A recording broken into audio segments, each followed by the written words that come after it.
తులసి అమ్మవారి విగ్రహంతో నీళ్ళలోకి దిగిన తర్వాత కనిష్క వాళ్ళ ఫ్రెండ్స్ కావాలని తులసిని నీళ్ళల్లోకి లాగేసి విగ్రహాన్ని దొంగిలిస్తారు. తులసి దగ్గర విగ్రహం లేకపోవడంతో పంతులు గారు అమ్మ విగ్రహం ఎక్కడ అని చెప్పి అంటూ ఉంటే పంతులు గారు నేను విగ్రహంతో పాటు నీళ్ళల్లోకి దిగగానే ఎవరో నా కాళ్ళు లాగేశారు పంతులు గారు, విగ్రహాన్ని దొంగిలించినట్టుగా అనిపిస్తుంది అని చెప్పి తులసి అంటూ ఉంటే పవిత్రమైన కోనేటిలో కాళ్ళు లాగేయడం ఏంటమ్మా అని చెప్పి పంతులు గారు అంటూ ఉంటారు. నువ్వొక నష్ట జాతకురాలివని మరొకసారి ప్రూవ్ అయింది. అసలైన నీలాంటి పాపిష్టి దాని చేతుల్లో విగ్రహాన్ని పెట్టినప్పుడే అనుకున్నాను ఇలాంటిదేదో జరుగుతుందని అని చెప్పి కనిష్క వాళ్ళ అమ్మ తులసి మీద నిందలు వేస్తూ ఉంటుంది. ఇక దాంతో లక్ష్మి దయచేసి మీకు దండం పెడతాను, ఎవరు కూడా నా కూతుర్ని అలా మాట్లాడకండి అని చెప్పి అంటూ ఉంటే లేకపోతే ఏంటమ్మా అమ్మవారి విగ్రహాన్ని పోగొట్టడం ఏంటి అని చెప్పి కనిష్క తల్లి అంటూ ఉంటుంది.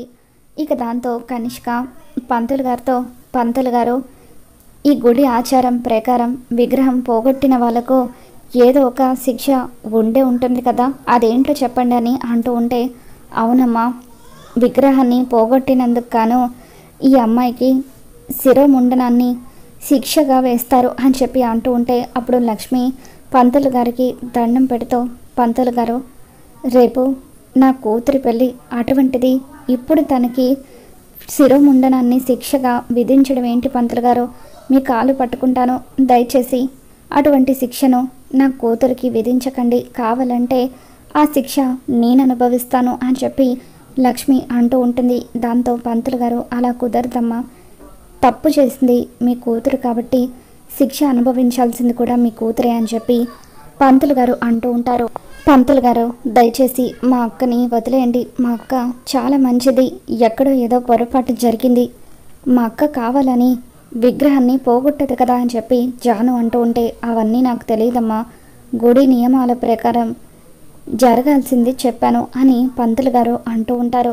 తులసి ఏడుస్తూ పంతులు గారికి దండం పెడుతూ పంతులు గారు నిజంగానే నేను ఏ తప్పు చేయలేదు అని చెప్పి అంటూ ఉంటే కళ్ళ ముందు జరిగిన తప్పు కనిపిస్తూ ఉంటే తప్పు చేయలేదని అంటావేంటమ్మా, మరి మీరు తప్పు చేయకపోతే విగ్రహం ఎక్కడా అని చెప్పి ఈ గుడి నిర్మించి సరిగ్గా 25 ఏళ్ళు అవుతుంది, ఈ 25 ఏళ్లలో ఎవరూ కూడా ఇలా విగ్రహాన్ని పోగొట్టింది లేదు, మొట్టమొదటిసారిగా మీ వల్లే విగ్రహం పోయింది, కాబట్టి నియమాల ప్రకారం ఖచ్చితంగా మీకు శిరోముండనాన్ని శిక్షగా విధించాల్సిందే, శిక్షకు అంతా కూడా సిద్ధం చేసి ఆ అమ్మాయిని తీసుకుని రండి అని చెప్పి పంతులు గారు అంటూ ఉంటారు.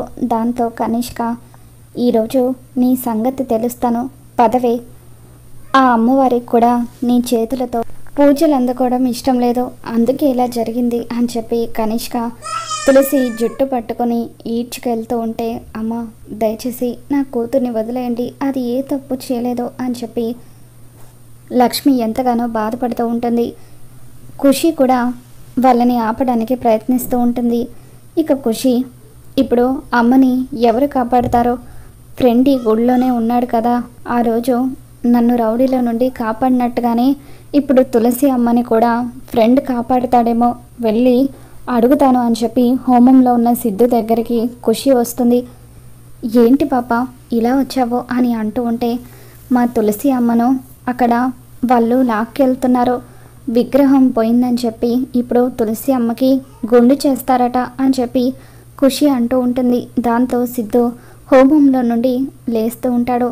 ఇకప్పుడు పంతులు గారు బాబు పూర్ణాహుతి ఈ హోమంలో వెయ్యకుండా మీరు పూజలో నుండి లేవకూడదు, అలా పూజలో నుండి లేస్తే మీకు పూజ ఫలితం దక్కదు అని చెప్పి పంతులు గారు అంటూ ఉంటారు.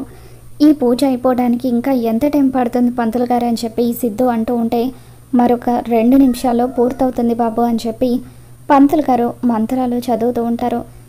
ఇక చివరగా మంత్రాలు చదవగానే ఈ పూర్ణాహుతిని ఆ హోమంలో వేయండి, అప్పుడు హోమం పూర్తయినట్టే అని చెప్పి పంతులు గారు చెప్పడంతో ఇక సిద్ధు ఆ పూర్ణాహుతిని మంటల్లో వేసి దండం పెట్టుకొని స్వామి తులసి ఎప్పుడు కూడా సంతోషంగా ఉండాలి, తన మనసు ఎంతో స్వచ్ఛమైనది, అటువంటి తులసికి అన్యాయం జరగకూడదు, ఆ నరేష్తో కూడా తులసి పెళ్ళి జరగకూడదని చెప్పి సిద్ధు తులసి కోసమే దేవుడికి దండం పెట్టుకొని ఖుషితో పద పాప వెళ్దామంటూ ఖుషిని తీసుకొని కోనేటి దగ్గరికి వస్తాడు. విగ్రహం ఎక్కడ పడిపోయిందని చెప్పి సిద్ధు అంటూ ఉంటే ఇక అప్పుడు ఖుషి ఇదిగో ఇక్కడే ఫ్రెండ్ అని చెప్పి అంటూ ఉంటుంది. దాంతో సిద్ధు క్షణం కూడా ఆలోచించకుండా నీళ్ళల్లోకి దూకేస్తాడు. సిద్ధు నీళ్ళల్లోకి దూకేయడంతో సిద్ధు వాళ్ళమ్మ ఎంతగానో కంగారు పడిపోతూ ఉంటుంది.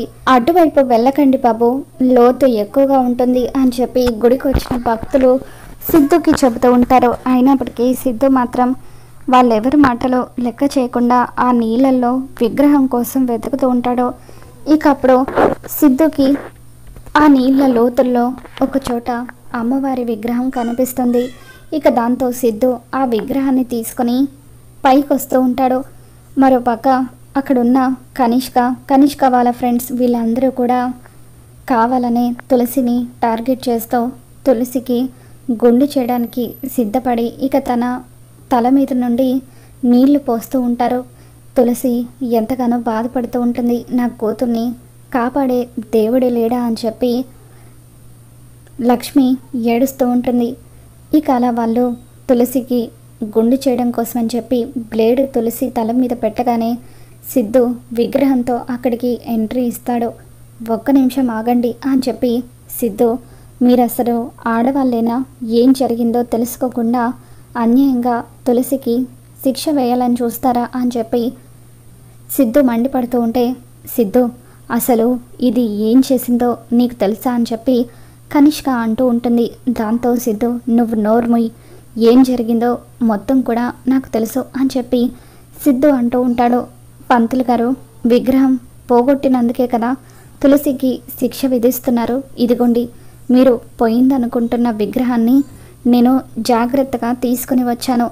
ఇప్పుడు తులసిని వదిలేయండి అని చెప్పి సిద్ధు అంటూ ఉంటాడు. ఇక దాంతో పంతులు గారు నన్ను క్షమించమ్మా, తొందరపడి నేను కూడా నిన్ను ఎన్నో మాటలు అన్నాను.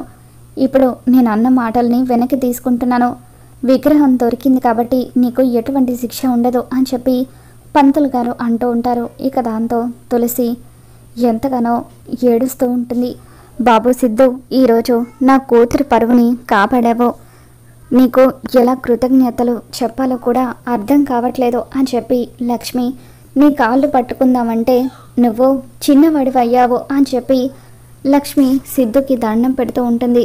దాంతో సిద్ధు అయ్యో అక్క, మీరు పెద్దవారు, నాకు దండం పెట్టడం ఏంటి, తులసి మంచి మనసే తనని కాపాడింది అని చెప్పి సిద్ధు అంటూ ఉంటాడు. ఇక తులసి కూడా సిద్ధుకి థ్యాంక్స్ చెప్తూ థ్యాంక్స్ అండి, మీరే కనుక సమయానికి విగ్రహం తీసుకురాకపోయి ఉండుంటే అందరి దృష్టిలో నేను ఒక నష్టజాతకురాల్లాగా మిగిలిపోయి ఉండేదాన్ని అని చెప్పి తులసి ఏడుస్తూ ఉంటుంది. ఖుషి పాప ఏడుస్తూ సిద్ధు దగ్గరికి వచ్చి సిద్ధుని హగ్ చేసుకుని చాలా థ్యాంక్స్ ఫ్రెండ్ అని చెప్పి అంటూ ఉంటుంది. ఆ తర్వాత ఖుషి పాప అందరూ అక్కడి నుండి వెళ్ళిపోయిన తర్వాత ఖుషి పాప సిద్ధుతో ఫ్రెండ్ నువ్వే మా అమ్మని ఎందుకు పెళ్లి చేసుకోకూడదు, తన మెడలో నువ్వే ఎందుకు తాళి కట్టకూడదు, నరేష్ అంకుల్ని అమ్మ రేపు పెళ్లి చేసుకోబోతుందట, కానీ అమ్మ కష్టంలో ఉన్నప్పుడు నరేష్ అంకుల్ ఎటువంటి సాయం చేయలేదు, కానీ నువ్వు మాత్రం ఈరోజు అమ్మని కాపాడావు కాబట్టి జీవితాంతం తన చేయి పట్టుకొని నువ్వే తన పక్కన ఉండొచ్చు కదా ఫ్రెండ్. ప్లీజ్ ఫ్రెండ్, మా అమ్మ నీతో అయితేనే సంతోషంగా ఉంటుందని నాకు అనిపిస్తుంది. తులసిని అమ్మ అని పిలవాలనిపిస్తే నిన్ను నాన్న అని పిలవాలనిపిస్తుంది అని చెప్పి ఖుషి పాప ఎంతగానో బాధపడిపోతూ ఉంటుంది. ఇక అలా ఖుషి చెప్పిన మాటల గురించి సిద్ధు ఆలోచిస్తూ ఉంటాడు. మరోపక్క తులసి తన బట్టలన్నీ కూడా తడిచిపోవడంతో చీర మార్చుకొని వచ్చి గోదాదేవి కళ్యాణంలో కూర్చుంటుంది. ఇక అప్పుడు కనిష్క తులసిని అవమానిస్తూ ఏయ్ సిగ్గులేందానా, ఇంత జరిగిన తర్వాత మళ్ళీ ఏ మొహం పెట్టుకొని ఈ కళ్యాణంలో పాల్గొనడానికి వచ్చావే, ఆల్రెడీ ఒకసారి అమ్మవారి విగ్రహాన్ని పోగొట్టావు, మళ్ళీ ఇప్పుడు ఏం చేద్దామని నువ్వు కళ్యాణంలో కూర్చున్నావు అని చెప్పి కనిష్క తులసిని ఎంతగానో అవమానించి మాట్లాడుతూ ఉంటుంది. ఇక దాంతో సిద్ధు బాధపడుతున్న తులసి దగ్గరకు వచ్చి ఒక్కసారిగా తన మెడలో తాళి కట్టేస్తాడు. సిద్ధు తులసి మెడలో తాళి కట్టేసిన తర్వాత తనని గోదాదేవి కళ్యాణం జరుగుతున్న చోటికి తీసుకొని వచ్చి, పంతులు గారు, తను నా భార్య తులసి, మేమిద్దరం భార్య భర్తలుగా గోదాదేవి కళ్యాణంలో కూర్చోవాలనుకుంటున్నాం అని చెప్పి సిద్ధు చెప్పడంతో ఇకప్పుడు సిద్ధు తులసి మెడలో తాళి కట్టాడన్న విషయం తెలుసుకున్న కనిష్క, బస్వరాజు వీళ్ళందరూ ఒక్కసారిగా షాక్ అవుతూ ఉంటారు. ఇక తులసి కూడా షాక్లో ఉండిపోతుంది. మరి రాబోతున్న ఎపిసోడ్లో ఏం జరగబోతుందో మళ్ళీ మన ఛానల్లో తెలుసుకుందాం. ఈ వీడియో మీకు నచ్చినట్లయితే తప్పకుండా లైక్ చేయండి.